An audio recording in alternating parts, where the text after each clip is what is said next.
નમસ્કાર, CNBC બજાર પર આપનું સ્વાગત છે અને આપ જોઈ રહ્યા છો પ્રોપર્ટી ગુરુ. હું છું જર્નાલ કંટી. તો આજના પ્રોપર્ટી ગુરુના એપિસોડની અંદર આજે આપણે જે ખાસ ચર્ચા કરવાના છે એ વિષય અંગે આપને જણાવી દઉં તો મહારાષ્ટ્રની અંદર રીડેવલપમેન્ટ પર સ્ટેમ્પ ડ્યુટીને લઈને એક મોટી અપડેટ આવી છે. આ અપડેટ શું છે, આ મામલો શું છે અને આનાથી કોને રાહત મળી શકે છે, આ તમામ અંગે આપણે આજે ચર્ચા કરવાના છે. અને આ ચર્ચામાં આપણી સાથે જોડાયા છે કેવલભાઈ વાલંભિયા, જેઓ CEO છે ક્રેડાઈ MCHIના. કેવલભાઈ, આ જે આજનો આપણો વિષય છે કે જે મહારાષ્ટ્રની અંદર રીડેવલપમેન્ટને લઈને સ્ટેમ્પ ડ્યુટીને લઈને એક રાહતની વાત છે. મહારાષ્ટ્ર સરકાર દ્વારા એક GR બહાર પાડવામાં આવ્યું છે. તો શું કહેવામાં આવ્યું છે આ GRની અંદર, શું છે આ આખો મામલો? ધન્યવાદ જર્નાબેન, મને અહીંયા બોલાવવા માટે. આ GR વિશે વાત કરતાં પહેલાં હું થોડુંક તમને અને તમારા દર્શકોને થોડું પાછળ લઈ જઈએ કે આપણે ઘણી વખત તમારા સ્ટુડિયોમાં પણ વાત કરી છે કે રીડેવલપમેન્ટ એક એવી વસ્તુ છે કે જે મુંબઈ સેન્ટ્રિક છે, જ્યાં જૂની બિલ્ડિંગ્સ ઘણી બધી છે મુંબઈમાં અને જે ડિલેપિટેટેડ એટલે કે જે જર્જરિત થઈ રહી છે અને એમને ડેવલપ કરવા માટે થઈને આપણે એક પ્રાઇવેટ પાર્ટીઝ એટલે કે જેને ડેવલપર્સ આપણે કહીએ છીએ, બિલ્ડર્સ કહીએ, એમનો સહયોગ બહુ જરૂરી હોય છે. તો આ આખી જે વ્યવસ્થા છે એને રીડેવલપમેન્ટ આપણે કહીએ છીએ. હવે રીડેવલપમેન્ટમાં અત્યાર સુધી એવું હતું કે 2017માં ગવર્મેન્ટ ઓફ મહારાષ્ટ્રના જે ઇન્સ્પેક્ટર જનરલ ઓફ રેવન્યુ એટલે IGR જેને આપણે કહીએ છીએ એનો એક પરિપત્ર બહાર પડ્યો હતો. અને એ પરિપત્ર મુજબ આપણે જે બિલ્ડર જ્યારે સોસાયટી સાથે એક કોઓપરેટિવ હાઉસિંગ સોસાયટી હોય એની સાથે જ્યારે એક ડેવલપમેન્ટ એગ્રીમેન્ટ કરે કે ભાઈ આપણે તમારું બિલ્ડિંગ રીડેવલપ કરીશું, તો ત્યારે એ ડેવલપમેન્ટ એગ્રીમેન્ટ ઉપર પણ સ્ટેમ્પ ડ્યુટીની આકારણી થતી હતી. અને એ પછી જ્યારે બિલ્ડિંગ્સ તમારા બની જાય છે અને જ્યારે આપણે સોસાયટીના મેમ્બર્સને ફ્રી ઓફ કોસ્ટ, કારણ કે એ લોકો મેમ્બર્સ છે અને આપણે એમનું ઘર નવેસરથી બનાવીને આપવાનું છે, જે રીડેવલપમેન્ટની બેઝિક વ્યાખ્યા છે, તો એ મુજબ જ્યારે આપણે ફ્રી ઘર આપણે એ લોકોને આપતા હતા ત્યારે પણ એ ફ્રી ઘર ઉપર પણ સરકાર સ્ટેમ્પ ડ્યુટીની આકારણી કરતી હતી સેલ પ્રાઇસ ઉપર. ફોર એક્ઝામ્પલ, હું તમારું ઘર આજે હું ડેવલપ કરી રહ્યો છું તો તમને એઝ અ સોસાયટીના મેમ્બર તરીકે તમને ઘર ફ્રીમાં મળે, being a part of the development agreement. પણ એ ફ્રી ઘર મળવા છતાં પણ એની ઉપર સરકાર સ્ટેમ્પ ડ્યુટીની આકારણી કરતી હતી.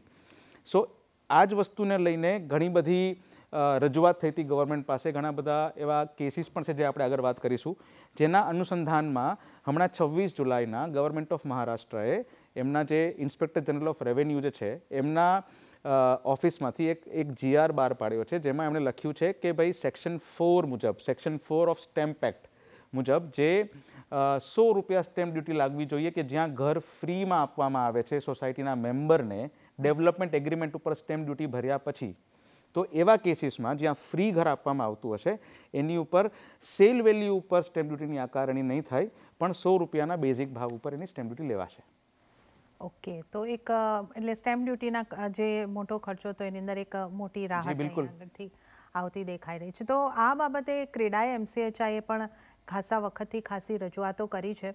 તો ક્રેડાઈ MCHIનો શું સ્ટેન્ડ હતો, કઈ રીતની રજૂઆતો કરવામાં આવી હતી? જી, આઈ થિંક 2006થી આ વસ્તુ ઉપર ક્રેડાઈ MCHI વારંવાર રજૂઆત કરી રહ્યું હતું ગવર્મેન્ટને. ક્રેડાઈ MCHI એક એવી સંસ્થા છે કે જ્યાં રિયલ એસ્ટેટ ડેવલપર્સ સાથે મળીને, ગવર્મેન્ટ સાથે મળીને રિયલ એસ્ટેટને લગતું, એના બેનિફિટને લગતું અને લોકોને એક હોલિસ્ટિક લાઇફસ્ટાઇલ મળે એના લગતું રજૂઆત ગવર્મેન્ટ સાથે મળીને કરતી હોય છે.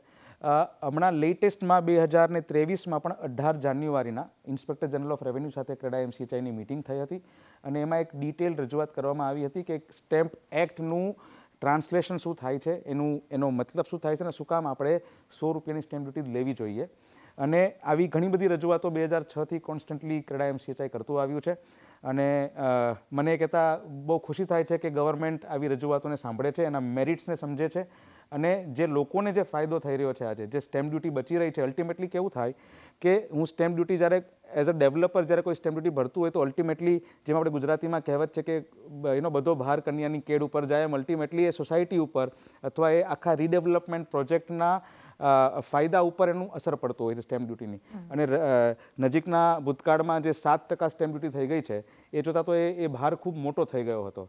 એટલે મને કહેતા ઘણી ખુશી થાય છે કે ગવર્મેન્ટ ઓફ મહારાષ્ટ્રએ ક્રેડાઈ MCHIની રજૂઆતો સાંભળી અને આ જે નવો GR જે 26 જુલાઈના બહાર પાડ્યો છે એનાથી હવે રીડેવલપમેન્ટમાં જે ફ્રી કોસ્ટ ઓફ હાઉસિંગ છે એની પર ફક્ત ₹100ની સ્ટેમ્પ ડ્યુટી લેવાશે.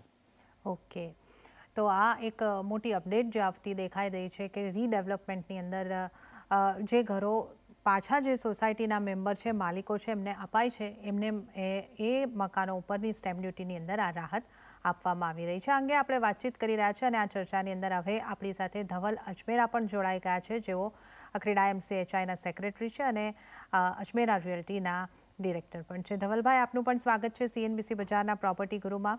તો ધવલભાઈ, આપણે આ જે ચર્ચાની શરૂઆત કરી છે અને અમે કેવલભાઈ સાથે વાત કરી, એમણે આ જે GR આવ્યું છે ગવર્મેન્ટ દ્વારા, એની વાત અમને જણાવી છે. તો આપ જે આ પગલાંને કઈ રીતે જોઈ રહ્યા છો અને આનાથી રીડેવલપમેન્ટને કેટલું બૂસ્ટ મળતું લાગી રહ્યું છે? થેન્ક યુ જર્નાબેન ફોર ઇન્વાઇટિંગ અસ. મારું અને ક્રેડા MCHI નું ઘણા વખતથી આ માનવું હતું કે ભાઈ આજે આપણે જે રિયલ એસ્ટેટ ડેવલપમેન્ટ મુંબઈમાં જોઈ રહ્યા છે, મુંબઈની અંદર રિયલ એસ્ટેટ ડેવલપમેન્ટ જે પોસિબલ છે એ પ્રાઇમરીલી લેન્ડની બહુ સ્કેસિટી છે બોમ્બેમાં. તો ઓબ્વિયસલી જે ડિલેપિલેટેડ બિલ્ડિંગ્સ, જે જૂના બિલ્ડિંગ કરી લગભગ 30,000 બિલ્ડિંગની આજુબાજુ તમને આખા મુંબઈમાં મળશે, જે એક રીડેવલપમેન્ટના આજની તારીખમાં એક લાયેબલ છે અને એને કરવું જોઈએ, બીકોઝ અમુક ડિલેપિલેટેડ હશે, અમુકના મેન્ટેનન્સ વધારે હશે. અને એ બધી સોસાયટીઓમાં જે લોકો રહી રહ્યા છે, 30 વર્ષ, 40 વર્ષ, 50 વર્ષથી ઉપર એ સોસાયટીઓમાં રહી રહ્યા છે. અમુકની આર્થિક વ્યવસ્થા સારી હશે, અમુકની આર્થિક વ્યવસ્થા સારી નહીં હોય. જો આજે આવા બેનિફિટ્સ જે ડેવલપર્સને કે રિયલ એસ્ટેટ કે સોસાયટીઝને જો ગવર્મેન્ટ જે આપી રહી છે, ને આ જે સ્ટેમ્પ ડ્યુટીનો એક બેનિફિટ જેમ કેવલભાઈ આખું તમને સમજાવ્યું, એ જો આવા બેનિફિટ્સ આપશે તો એનાથી ઘણા ખરા ડેવલપમેન્ટ આ મુંબઈ શહેરમાં જોવા મળશે. જે અમુક સોસાયટીઓ આખી જે અત્યારે આની અંદર ડિલેપિલેટેડ કન્ડિશનમાં હશે, એ લોકોને પણ રાહત મળશે, લોકોને સારી લાઈફસ્ટાઈલ મળશે અને એક ઓવરઓલ ડેવલપમેન્ટ સિટીનું પણ બહુ સારી રીતે થઈ રહ્યું છે. તો એક જે બૂસ્ટ મળવું જોઈએ આ 30,000 બિલ્ડિંગોને, એની માટેનો પેલો પગલો બહુ સારો છે અને પોઝિટિવ છે, જેનાથી ડેફિનેટલી ઘણા બધાને ફાયદો થવાનો છે. ઓકે, તો મુંબઈ જેવા શહેરને રીડેવલપમેન્ટની ખાસી જરૂર છે, ત્યારે જ્યારે આવા પગલાં લેવામાં આવે છે તો એનો ચોક્કસપણે ખાસ્સા લોકોને, ખાસ્સી સોસાયટીઓને આનો લાભ મળતો દેખાઈ શકે છે. તો કેવલભાઈ, હવે આગળ એ સમજવું હતું કે કઈ રીતની અને કેટલી હેલ્પ આ ડેવલપર્સ માટે અને જે સોસાયટીઓને રીડેવલપમેન્ટમાં જઈ રહી છે કે જવું છે, એને આનો કેટલો લાભ મળી શકે છે? જી, બહુ સરસ સવાલ છે સરનાબેન. આપણે આ વસ્તુને થોડુંક ક્વોન્ટિફાઈ કરવાની ટ્રાય કરીએ એટલે આપણે તમારા દર્શકોને વધારે સારી રીતે સમજાવી શકીએ. આપણે એવું સમજીએ કે એક 300 સ્ક્વેર ફીટનો ફ્લેટ આજે એક ડિલેપિલેટેડ બિલ્ડિંગમાં છે અને એ 300 સ્ક્વેર ફીટનો ફ્લેટ ઇન્ટુ લેટ્સ સે 10 ફ્લેટ છે. તો એવા જે 10 ઓનર્સ છે એ લોકોને ફ્રીમાં જે હાઉસિંગ મળવાનું હોય રીડેવલપમેન્ટના કારણે, તો એની ઉપર દરેક ફ્લેટ ઉપર 7% સ્ટેમ્પ ડ્યુટી અત્યાર સુધીમાં એની આકારણી થતી હતી. હવે તમે મુંબઈના પ્રોપર્ટી પ્રાઇસીસ તમે જુઓ છો, already because of various other factors A property prices quite high હોય છે. તો એ 7%ની આકારણી એ હાઈ પ્રાઇસીસ ઉપર એટલે સેલ પ્રાઇસ ઉપર થતી હતી. અને સેલ પ્રાઇસ જે એ જ પ્રોજેક્ટમાં જે સેલ માટે જે ફ્લેટ બનતો હોય એની રિટેલ વેલ્યુ પકડીને એની ઉપર આકારણી થતી હતી. હવે એ સીધું ઘટીને 100 રૂપિયા થઈ ગઈ છે. એટલે એનાથી ખાસો મોટો ફાયદો દરેક રીડેવલપમેન્ટ સોસાયટીમાં થશે કે જ્યાં ઓનર્સ છે, જે લોકો ફ્લેટના માલિક છે અને સોસાયટીના મેમ્બર્સ છે, એ લોકોને સીધો ફાયદો એ થઈ રહ્યો છે. ઓવરઓલ પ્રોજેક્ટ કોસ્ટમાં ઘણી બધી એવું હું કહીશ કે ગિરાવટ એટલે કે ઘટાડો જોવા મળશે આપણને. અને એના લીધે સોસાયટીને જે કોર્પસ મળવાનું હોય, સોસાયટીને જે બાકી બધી સુવિધાઓ એમ્યુનિટીઝ તરીકે મળવાની હોય, એમાં ઘણું બધું સરસ મજાનું ઇન્વેસ્ટમેન્ટ કદાચ આપણે કરી શકશું. એટલે ઓવરઓલ આ જે સરકારનું પગલું જે છે એ આપણે હોલિસ્ટિક લાઈફસ્ટાઈલ સુધી લઈ જવામાં આપણને હેલ્પ કરશે એવું મને લાગી રહ્યું છે. ઓકે, તો આ એક જે સરકારનું પગલું છે એક હોલિસ્ટિક લાઇફસ્ટાઇલ તરફ બધા લોકોને લઈ જઈ શકે છે. સોસાયટીઓને પણ આની અંદરથી ફાયદો દેખાઈ રહ્યો છે અને ડેવલપર્સની જે કોસ્ટ છે એની અંદર પણ અહીં આગળથી આપણે એક ઘટાડો તો ચોક્કસપણે જોઈ શકીએ છીએ. ધવલભાઈ, એટલે આને આપણે એ રીતે સમજી શકીએ કે સીધા 7%નો જે છે અહીંયા આગળથી જે આપણી બચત કહી શકાય કે જે બીજી જગ્યાએ આપણે એનો ઉપયોગ કરી શકીએ એ રીતની આ સ્થિતિને આપણે સમજી શકીએ. અને બીજા કયા કયા ઇમ્પેક્ટ્સ તમે આનાથી આવતા જોઈ રહ્યા છો સોસાયટી માટે, ડેવલપર્સ માટે, બંનેને લઈને? તો આમાં ચંદ્રાબેન એવું છે કે સોસાયટીઓમાં એમાં કેવું છે કે આજે એક આપણે ડેવલપમેન્ટ અગ્રીમેન્ટ, કોઈ ડેવલપર અને સોસાયટીની વચ્ચે સૌથી પહેલા એક ડેવલપમેન્ટ અગ્રીમેન્ટ થાય. જે development agreement is determining the entire redevelopment process જેનું હોય છે, કેટલા એરિયા એક્સ્ટ્રા આપવાનું, કેટલા વખતમાં કરશે ને એની આખી પદ્ધતિ એની અંદર લખેલી હોય છે. પણ એમાં શું હોય છે કે ભાઈ એ બધા મેમ્બરો, સમજો કે એક સોસાયટી, એક બિલ્ડિંગ હું રીડેવલપ કરું છું અને હું 25 મારા સોસાયટી મેમ્બર્સ છે એની અંદર, જો 25 સાઇન નથી કરતા અને ખાલી મેનેજિંગ કમિટી કે એની જે મેઇન બોડી કમિટી સાઇન કરે છે, તો મને બાકીના 15 જણાની હું એક individual PAAA permanent alternate accommodation agreement બનાવું છું. એ ટાઈમે મને આ માર્કેટ વેલ્યુ ઉપર સ્ટેમ્પ ડ્યુટી લાગતી હતી. ઓલ્ધો એ સોસાયટીના મેમ્બર છે, પણ એ એક્ટિવ કમિટી મેમ્બર નથી, પણ એ ઇટ્સ જસ્ટ અ મેમ્બર, પણ એનું એગ્રીમેન્ટ કરતો હતો ત્યારે મને એ રીતે સ્ટેમ્પ ડ્યુટી લાગતી હતી. હવે ગવર્મેન્ટે એને એકદમ સિમ્પ્લિફાય કરી નાખ્યું અને કીધું કે હવે તમે વેધર મેનેજિંગ કમિટી છે કે કંઈ પણ, ઇફ તમે સોસાયટીના મેમ્બર છો તો તમને એ સ્ટેમ્પ ડ્યુટી ₹100 લાગશે. તો એ ડેફિનેટલી બહુ મોટો ફાયદો થાય, કેમ કે ઘણીવાર ડેવલપર જ્યારે કોસ્ટિંગ કરતા હોય કે કોઈ પ્રપોઝલ રેફર કરતા હોય કે જે આપતા હોય સોસાયટીને, એમાં આ કોસ્ટને ફેક્ટર ઇન કરે કે ભાઈ મારા કદાચ 25 મેમ્બરમાંથી 10 મેમ્બર મારા ઇનિશિયલી થઈ જશે, તો મારે 15ની સ્ટેમ્પ ડ્યુટી તો ભરવી પડશે. તો આ બધી કોસ્ટને આજે હવે ડેફિનેટલી ઘટાડો મળશે. હવે એ ઘટાડો ડેફિનેટલી આજે ડેવલપરને પણ ફાયદો થશે અને ડેવલપર એ સોસાયટી મેમ્બરને પણ ફાયદો સામે આપશે, કે જેનાથી કદાચ એમનું કોર્પસ વધે, કોઈક એમનું એરિયામાં વધે, કોઈ એમ્યુનિટીઝમાં વધે અને ઓવરઓલ એક વિન વિન સિચ્યુએશન આવશે, જેનાથી એક ડિસિઝન ક્યાંક જો અટકી જાય એ ફાસ્ટ થશે. સો ડેફિનેટલી આ બહુ વેલકમ મૂવ છે. આવા ઘણા બધા બીજા પણ ગવર્મેન્ટે ઇનિશિયલી સ્ટાર્ટિંગમાં લીધા હતા અને કન્ટિન્યુ રાખે તો ઓર સોસાયટી રીડેવલપમેન્ટમાં બૂસ્ટ મળી શકે. ઓકે, તો આ એક વેલકમ મૂવ ચોક્કસથી આવતો દેખાઈ રહ્યો છે. રીડેવલપમેન્ટને વેગ આપે એવો મૂવ દેખાઈ રહ્યો છે અને હજી અમુક આશાઓ બનતી દેખાઈ રહી છે. એ અંગે પણ આપણે વાતચીત કરીશું, પરંતુ હાલ પ્રોપર્ટી ગુરુની અંદર સમય થઈ રહ્યો છે એક નાનકડો બ્રેક લેવાનો. એ લઈશું બ્રેક અને બ્રેકને પહેલે પાર આપણે આ ચર્ચામાં આગળ વધીશું.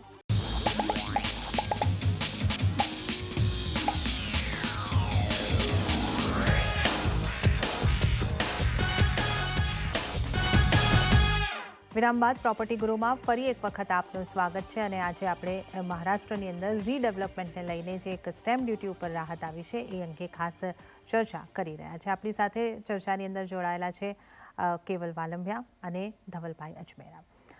કેવલજી, તો આપણે જ્યારે અહીંયા આગળથી આ વાત કરી રહ્યા છે, તો મારે હવે તમારી પાસેથી એ જાણવું હતું કે કોઈક કોર્ટ તરફથી પણ અહીંયા આગળથી કંઈક આપણે ડિસિઝન આવતું જોઈ રહ્યા છે, એ શું છે એ પણ અમને થોડી જાણકારી આપશો.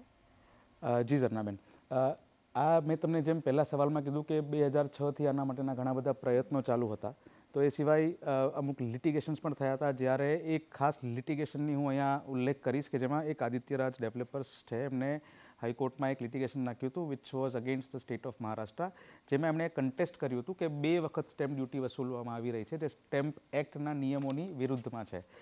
સો કોર્ટે એ જજમેન્ટનો ફેબ્રુઆરીમાં એમનો ઓર્ડર આપ્યો છે અને એ ઓર્ડર મુજબ સ્ટેમ્પ એક્ટમાં કલમ નંબર 4(1) છે, સેક્શન 4(1) જે છે એને કહેવાય, એનું એમણે બહુ સરસ રીતે એણે વિશ્લેષણ કર્યું છે કોર્ટે અને એણે એનું ઇન્ટરપ્રિટેશન કર્યું છે કે સ્ટેમ્પ ડ્યુટી 2 વખત ના વસૂલી શકાય જ્યારે PAAA એટલે પરમનન્ટ ઓલ્ટરનેટ એકોમોડેશન એગ્રીમેન્ટ જ્યારે આપણે એક્ઝિક્યુટ કરતા હોઈએ અને ડેવલપમેન્ટ એગ્રીમેન્ટ કરતી વખતે જ્યારે આપણે સ્ટેમ્પ ડ્યુટી ભરીએ છીએ તો એ જ સ્ટેમ્પ ડ્યુટીને આગળ વધારવામાં આવે અને PAAને ₹100 દરેથી એની ઉપર એક બેઝિક યુનિફોર્મ સ્ટેમ્પ ડ્યુટી લેવામાં આવે. તો એ કોર્ટનો જે ઓર્ડર છે ફેબ્રુઆરીમાં આવ્યો અને એમનું કન્સેશન્સ લઈને ગવર્મેન્ટ ઓફ મહારાષ્ટ્રએ તરત જ જુલાઈમાં આ જે GR બહાર પાડ્યો છે એ પણ એનું રિફ્લેક્શન છે. ઓકે, તો આ આપણે જે રીતે જોઈ રહ્યા છે કે કોર્ટનો ઓર્ડર પણ આવી ગયો છે અને હવે સરકારે પણ એક GR બહાર પાડી દીધો છે, તો હવે આનું અમલીકરણ ઝડપથી શરૂ થઈ જશે અને એનો એક લાભ મળશે.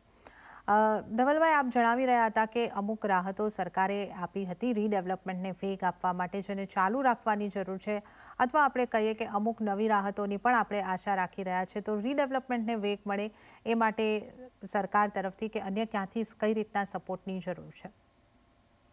તો રીડેવલપમેન્ટમાં ને બધામાં તમે અગર જોશો આજની તારીખમાં કે ગવર્મેન્ટના જે અમે પહેલા પણ આપણી ઘણીવાર આ ડિસ્કશન થયું છે કે ગવર્મેન્ટની એફએસઆઈના જે પ્રીમિયમો છે એ બધા ખૂબ હાઈ છે અને એ બધાની એક ઇમ્પેક્ટ કોસ્ટ ઓફ કન્સ્ટ્રક્શન ને પ્રોજેક્ટ કોસ્ટ ઉપર ઘણી મોટી રીતે આવી રહી છે. ઘણીવાર એવું થાય છે કે ભાઈ કોસ્ટ ઓફ કન્સ્ટ્રક્શન કરતા વધુ અમુક એરિયામાં જેમ કે તમે હાઈ એન્ડ લોકેશન કયો ખાર, બેન્ડ્રા, જૂહુ એવા કે સાઉથ બોમ્બે એવા બધાની અંદર કોસ્ટ ઓફ કન્સ્ટ્રક્શન કરતા પ્રીમિયમ કોસ્ટ વધુ હોય છે અને મિનિમમ એટ પાર અમુક એરિયામાં તો એટ પાર પણ હોય છે. તો તમે એક 1:1 નો રેશિયો જો કે કન્સ્ટ્રક્શન કોસ્ટ ₹100 તો પ્રીમિયમ પણ ₹100 કે કન્સ્ટ્રક્શન કોસ્ટ ₹100 તો પ્રીમિયમ ₹150, ₹200 એવું પણ હોય છે. તો અમારું એવું માનવું છે કે જ્યારે 30,000 બિલ્ડિંગો આજે રીડેવલપમેન્ટની એક ઓપોર્ચ્યુનિટી બોમ્બેમાં છે અને રિયલ એસ્ટેટ અગર ઈ ડેવલપમેન્ટ કરશે હાર્ટ ઓફ ધ સિટીની વચ્ચે તો એનો ખાલી જે ટેનન્ટ છે એને ફાયદો નહીં કે ડેવલપર છે એને ફાયદો નહીં થાય, એક સિટીને ઓવરઓલ સારો લુક મળશે. કોઈ બિલ્ડિંગ જે 50 વર્ષથી છે, મોટો સારો લેઆઉટ છે, એ જો રીડેવલપ થશે તો એક ઓવરઓલ પ્લાનિંગ, ઇન્ફ્રાસ્ટ્રક્ચર, આખા સિટીને જે એનું બેનિફિટ મળશે એ બહુ અલગ લેવલનું છે. તો અમારી ઓલવેઝ એક ગવર્મેન્ટને રિક્વેસ્ટ છે કે આપ રીડેવલપમેન્ટ નહીં પણ બધા જ જે પ્રીમિયમ છે એને ડેફિનેટલી એની ઉપર રિવ્યુ હોવું જોઈએ અને એ રિવ્યુને ઘટાડીને જેમ આપણે બધાએ જ જોયું હતું કે જ્યારે કોવિડ વખતે ગવર્મેન્ટે 1 વર્ષની રાહત આપી હતી, એ 1 વર્ષની રાહતમાં ઘણા બધાનો અને ગવર્મેન્ટનો અને ડેવલપરનો અને સોસાયટીનો એટલો ફાયદો થયો હતો કે 17,000 કરોડથી વધુ રૂપિયા ગવર્મેન્ટને પ્રીમિયમ તરીકે આવ્યા અને કેટલા બધા પ્રોજેક્ટ જે અટકાઈ ગયા હતા એ પણ આગળ વધ્યા છે. તો જો આ જ એકને બેન્ચમાર્ક રાખીને અગર આપણે જોઈએ તો એવા જ બેન્ચમાર્કમાં ઘણા બધા પ્રોજેક્ટ આપણે આગળ કરી શકશું. તો મારું એવું રિક્વેસ્ટ છે અને અમારી ક્રેડા એમસીએચઆઈ તરફથી પણ અમે ઘણીવાર એવું રેપ્રેઝન્ટેશન આપેલા છે કે આ પ્રીમિયમ ઉપર રિવ્યુ હોવું જોઈએ ને એને પણ જો અગર ઘટાડીને કરી શકીએ તો એક ડેવલપમેન્ટ અને રીડેવલપમેન્ટનો બહુ મોટો એક બેનિફિટ થશે આખા મુંબઈ શહેર. ઓકે, તો આ એક પ્રીમિયમની અંદર ઘટાડાની જે વાત છે એ ખાસા સમયથી એક માંગણી રહી છે. હવે સરકાર આના ઉપર જલ્દીથી ધ્યાન આપે તો એક મોટો વેગ ન માત્ર રીડેવલપમેન્ટને મળી શકે છે પરંતુ સાથે સાથે સોસાયટીઓને લાભ તો મળશે જ પણ સાથે સાથે શહેરને પણ એક મોટો લાભ મળતો દેખાઈ શકે છે. કેવલભાઈ, આ જે આપણે અહીંયા આગળથી જે વાત કરી રહ્યા છે કે અન્ય કયા સપોર્ટની કે એની જરૂર છે, આ અંગે આપનું શું કહેવું છે? બીજો ક્યાંથી સપોર્ટ મળી શકે છે રીડેવલપમેન્ટને? જી ઝરનાબેન, જે ધવલભાઈએ વાત કરી એ ખૂબ જ મહત્ત્વની વાત છે. હું તમને થોડીક વધારે એને ક્વોન્ટિફાઈ કરીને કદાચ બતાવું તો એક આપણે એક્ઝામ્પલ લઈએ દિલ્હી, મુંબઈ, ચેન્નાઈ અને અમદાવાદ. અગર આપણે આ 4 સિટીઝને કમ્પેર કરીએ તો હું તમને જો એવું કહું તો તમને અને તમારા દર્શકોને આંચકો લાગશે કે આજે મુંબઈ સિટીમાં કોઈ પણ એક ડેવલપર, રિયલ એસ્ટેટ ડેવલપરને 1 સ્ક્વેર મીટરનું જો પરમિશન લેવાની હોય તો એ 1 સ્ક્વેર મીટર માટે થઈને ₹54,000 એ પ્રીમિયમ ગવર્મેન્ટને ચૂકવે છે એક અથવા બીજા સ્વરૂપમાં. There are 32 kinds of premium, 32 જાતના એવા અલગ અલગ ચાર્જિસ છે, અપ્રુવલ ચાર્જિસ કે પ્રીમિયમ છે જે કોઈ પણ 1 સ્ક્વેર મીટરનું ડેવલપમેન્ટ કરવા માટે થઈને ડેવલપર ભરે છે ₹54,000 પર સ્ક્વેર મીટરના. એની સામે દિલ્હીમાં ₹2,000 છે, એની સામે અમદાવાદમાં ₹1,100 છે અને ચેન્નાઈમાં ₹1,300 છે. એટલે તમે વિચારો કે એ જે ડિફરન્સ જે છે ક્યાં ₹54,000 પર સ્ક્વેર મીટર અને ક્યાં ₹1,000 પર square metre on an average, તો એ જે ડિફરન્સ છે એ અલ્ટિમેટલી તબદીલ થાય છે કે આપણી જે રિયલ એસ્ટેટની કોસ્ટ છે એ આજે હાઈ થઈ રહી છે બિકોઝ ઓફ દેટ ડિફરન્સ. તો જો આપણે એવું વિચારીએ કે જો આ પ્રીમિયમ્સને રેશનલાઇઝ કરવામાં આવે, હું ઘટાડો શબ્દનો ઉપયોગ નથી કરતો પણ જો એને રેશનલાઇઝ કરવામાં આવે તો એ જે બેનિફિટ જે છે એ અલ્ટિમેટલી આપણે રિયલ એસ્ટેટ કોસ્ટને નીચે લઈ જવામાં આપણને હેલ્પ કરશે. સો આ એક બહુ મહત્ત્વનો મુદ્દો છે જે ધવલભાઈ આપણને કીધો છે અને એના માટે ક્રેડા એમસીએચઆઈ સતત ગવર્મેન્ટ સાથે સંપર્કમાં છે. અમે કોશિશ કરી રહ્યા છીએ કે ભાઈ એ જે ડેવલપમેન્ટ કોસ્ટ અથવા જે પ્રીમિયમ જે છે એને જો રેશનલાઇઝ કરવામાં આવે ગવર્મેન્ટ પાસેથી તો ના ફક્ત રિયલ એસ્ટેટના કોસ્ટ નીચે જઈ શકે એમ છે પણ એ સિવાય ગવર્મેન્ટની જે રેવન્યુ છે એમાં પણ ખાસો એવો વધારો થઈ શકે એમ છે. So that is one thing. Coming back to redevelopment, Jharnaben, આ જે જીઆર જે આપણે આજે જેની ઉપર આજે એપિસોડ આપણે આજે કર્યો છે એ છે એ સ્પેસિફિકલી છે સોસાયટીના એવા મેમ્બર્સ માટે કે જે એ ઘરના માલિક હોય, જે ઓનર્સ જેને આપણે કહીએ. પણ એવી ઘણી બધી બિલ્ડિંગ્સ છે કે જ્યાં તમને મુંબઈમાં કદાચ તમે આ શબ્દ બહુ ઇઝીલી તમને સંભળાતો હશે કે પાઘડી ઉપરનું ઘર છે અથવા પાઘડી ઉપરની દુકાન છે. તો એ જે ટેનન્ટેડ પ્રોપર્ટીઝ એને કહેવાય એની ઉપર પણ જો આવો GR લાગુ પડે અને એ ટેનન્ટેડ પ્રોપર્ટીઝ ઉપર પણ જો 100 રૂપિયાનું સ્ટેમ્પ ડ્યુટીની આકારણી થઈ શકે તો આઈ થિંક એવા ઘણા બધા બિલ્ડિંગ્સ છે જે પાઘડી ઉપર હોય છે અને એ રીડેવલપમેન્ટમાં જતા અટકી રહ્યા છે કારણ કે આ સ્ટેમ્પ ડ્યુટીનો કોસ્ટ એમને નડી રહ્યો છે.